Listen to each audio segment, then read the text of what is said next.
Aloha, Paul Klink, the owner and founder, certified medical cannabis consultant, and chief medical director and patient advocate at Honolulu Wellness Center for hwc.com.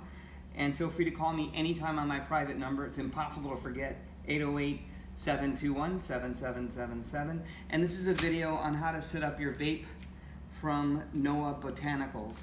They just got their second variety of vape in, which is now the Gift. The last variety was superb, was amazing, very great pops and compliments to NOA Botanicals. Anyways, I went in and I purchased my vape oil today like a regular patient. It was $50, but I had a $10 loyalty point discount, so it's $40. When I was there, they asked and offered to open it up for me because they're having issues with air getting into their vape oil syringes, so they actually cut this open for me and bled out all the air, but for some reason, and actually it's pretty liquidy already, but there's still more air in here, which I'm not sure what is in the vape oil that is fermenting, or whatever the scientific term is, to have air show up in a vacuum, but there's air that wasn't there even 2 hours ago. But in any case, it was ready to pop open when they actually opened it. Also, I've noticed that this gray plunger that is part of the syringe doesn't stick to this plunger very well, because I tried doing a partial cartridge fill the other day and it came apart. The gray plunger came off this plastic stick plunger part of it, and I couldn't get it to work right a second time. So my recommendation is to put all the vape oil in the vape cartridge the second you get it. This is a blunted end syringe, so it comes plugged with a stopper, and then you have to replace this stopper with this blunt ended syringe so we can pour it in the cartridge, which I'll show you in a second. So at first, we need to have this very liquidy, get rid of this viscousness so that it is actually much looser to get into the cartridge easier. I'll show you how to do that just in a moment with warm water. And at NOA, directly outside the entrance and right before the exit is right there on the sidewalk, and inside their parking lot, they have a tent, and they have a couple very, very well knowledgeable gentlemen there that are helping people get their vape cartridge, battery, and charger. There's a minimum $25 donation to get this, and it goes towards, I guess, helping with some event that's coming up shortly. But the guys really know what they're talking about, and NOA really ordered the right cartridge. It's Jupiter brand, which I've used for many, many, many years, and I'm very happy with. And whoever ordered these, and I'm not going to guess who did, but I'm pretty sure who did, they really ordered the right one. This is probably an $80 retail value, and they're accepting a minimum $25 donation outside the door. Of course, give them the razors and sell them the blades kind of thing, I get that. But this is a great setup, and the titration of the vape and the temperature of the battery is perfect. I mean, I called and complimented them. So there's the cartridge, the battery, and the charger. So you're gonna have to take this part off. Now this is the cartridge. So this cartridge has a few different parts in it. You can take off the bottom rubber stopper before you screw it onto the battery. But the vape oil that's in the syringe needs to get inside this cartridge between the metal and the glass. So that's why they give you this metal blunted syringe end. So I'm gonna put this under warm water to make it much easier to use in the syringe. And then from that, it's already pretty liquidy, but it's really gonna make it much, much, much easier to get into the cartridge. And the water gets really hot here, thank God, fast. And so after a few moments sitting here underwater, it's gonna be much, much, much easier to push into the cartridge. And the way this is locked on now, no water's gonna make its way into the cartridge. That's really important to know, so that you can really be sure that this is very easy to get into the cartridge once you're ready. So here we go. Let me see how liquid. You wanna make it so as you turn it, that's really warm, as you turn it, the liquid stays on the bottom easily. And it really is. It's really loosened up. I'm also noticing that as I'm doing this, the plunger's actually going up.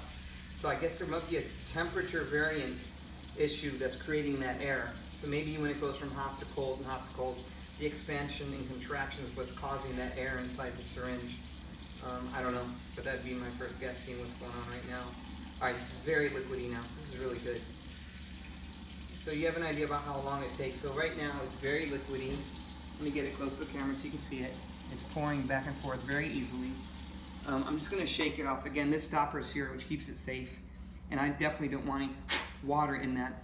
I don't know if you know this yet or not, but cannabis is fat soluble, not water soluble. That's why you always see it coming in different fat soluble carriers like coconut oil, which is also MCT, the medium chain triglycerides, which is basically extracted from coconut oil. So I'm going to take off the stopper very easily here. Okay, now it's out. And then immediately put on this blunt point syringe end. I'm going to make it go down, give it a second for all the liquid to come down. Again, normally there shouldn't be any air in here, and all you could push in would be the vape oil, but honestly I prefer it this way, so I know that as much vape oil as possible will be pushed down by the air and the plunger. So maybe I'll get this other stuff to get in there, which normally you'd waste in the gaps. So you take this cartridge, and between the metal center post and the inside of the glass of the cartridge, you're going to tilt this at an angle and be ready to rotate this around. See my fingers turning around? Because you want the vape oil to get down to those white spots, because that's what's actually drawing, that's wicking it down to the vaporizer. So I'm going to get ready to start turning it. So I'm going to practice a couple times as I'm getting here. And now I'm going to start pushing in the vape oil. You'll see it come in? Okay? Now this is only half a gram of vape oil, and that's pretty much what this cartridge was meant to hold. I've seen cartridges that hold up to 2 grams of vape oil, which would be 4 times as much as this. And there we go. All right, that's all I can get out of this vape oil. I'll make a video later of what you can do with these small micrograms of vape oil. It's really, really high THC oil, and there's things you can do with it that are very, very valuable in certain circumstances for severe pain, severe insomnia, and I'll share that with you later. So you're going to take the mouthpiece and put it, it's got rubber gaskets to keep it airtight. I'm going to push it down, and now I'm trying to twist it even though it's not really a screw-on, but it seems to get everything into the vape cartridge. Now the cartridge is full of the vape oil from NOA Botanical, the gift, and this is now a loaded vape cartridge. It's got a protective mouthpiece you can take off if you want. Right now, before I get it on the battery, I'm going to leave it like that. The batteries are coming pre-charged from NOA, so you don't have to charge them, which is convenient. The batteries are sealed in plastic, very hard plastic, hard to open. I've had to use my teeth a couple of times. Okay, and then from there, this is the battery. So this is what actually heats up the element for your vaporization. So I'm going to take this, I'm going to take the rubber piece off the bottom. There's your platter, where vaporization actually occurs. And now I'm going to screw this on. Remember, righty-tighty, lefty-loosey. And you can see where it says Jupiter across this battery. And now this is completely quick tips on vape cartridges and batteries. Again, this vapor oil is going to come down through that little hole, in Hawaii we call that a puka, into the platter here, which is going to vaporize it at a higher temperature, pre-combustion, but still a high temperature to vaporize it. What happens is you don't want to make it tight. If you make it tight and any oil separates between when it's going through the process, it's going to stick and pull the guts out, and the electronics are going to pull apart and waste one or the other, which is really sad. You just want it to be finger tight. So if you look at how I'm doing it, see, I'm just kind of making it so with a very light grip, I can't spin it any farther. Anything more than that, I'm trying to give you a sense of how tight that is. It's past the point of just the first abrasion of that little tension or resistance, but it's before it'll stop. You don't want to go till it stops. If you tighten it too much, it'll ruin it. Eventually it will break apart. So keep it finger tight, not tighter, and then you take the mouthpiece off of it and it's good to go. Inside here you have a light, an LED light. Behind that you have a battery, a lithium-ion battery. Very important. If you travel with these, of course you won't travel with the illegal federal medicine, but if you travel with this half of it, the battery, only put it in your carry-on.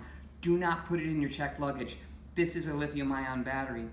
They should never be put in checked luggage. If you put it in checked luggage and it happens to be that 1 in a billion or trillion that will blow up or catch on fire, what's going to happen to the airplane if it's down in the belly of the plane?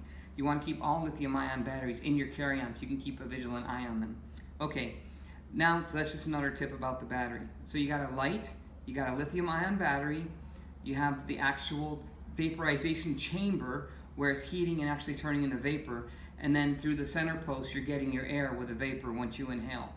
The inhalation process triggers a gate in the pen that activates the heater to make the vaporization happen.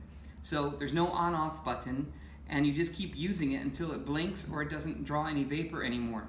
If there's still oil in here, and you can go all the way down to where it's white, because again, you're just wicking it down to the vaporization chamber. When you start inhaling and blowing out no vapor and usually have a strange taste, like a burning taste, you know it's done. But until then, it's still going. So I'm going to take a quick dose of this medicine. Again, this is called the Gift. The actual half gram has 245 milligrams of THC, and if you recall, it's just 10 milligrams for a dose, which is more than I need, and I'm not even a lightweight. So I'm going to take a very small, I like calling them sips. If you inhale too much too fast, any kind of foreign vapor in your lungs is obviously going to trigger a cough. The cough is a process your body does involuntarily to get out debris out of your lungs. So vapor, for me, has been completely safe and has had no bad side effects, unlike smoke. And so it's very pure, and it actually feels kind of good in my lungs while I'm using it because it does relax soft tissue. So I'm going to take a little dose. Oh, that's good. And even on the first hit, it's completely charged up. The temperature is perfect, because vapes, when they're titrated with temperature too high, you can get a burning sensation in your trachea and, of course, your bronchial tubes as it goes down into your lungs. So this is very good. It works perfect. A couple last tips. Whenever you're storing it, orient it face up so that it won't leak. It's virtually impossible for leaks, but there can be catastrophic leaks as well as gradual leaks. And why tempt the gods? Keep it standing. Number two, when it starts getting so it's not vaping, but you see the oil in there, all you have to do is remove the cartridge. I always recommend putting on the stopper and the safety piece to keep the bacteria and everything off your mouthpiece. Then all you're going to do is the same kind of tightness I showed you earlier, lightly tight. You plug this into any USB port on a computer or charger. It's that simple. It'll turn green when it's fully charged. And that's it. Enjoy your medicine, and I hope it mitigates all your symptoms it needs to and heals you like it has for me. If you have any questions, please don't hesitate to send me an email at Paul, P-A-U-L, at the number 4, HWC.com. Paul at 4HWC.com, or just give me a call, 808-721-7777. You might notice that the phone number everywhere else is different because the number I just gave you, if you're watching this video, goes directly to my cell phone, and I'm right here for you. Take care, God bless, and have a beautiful and amazing 2018 from my family to yours. Aloha.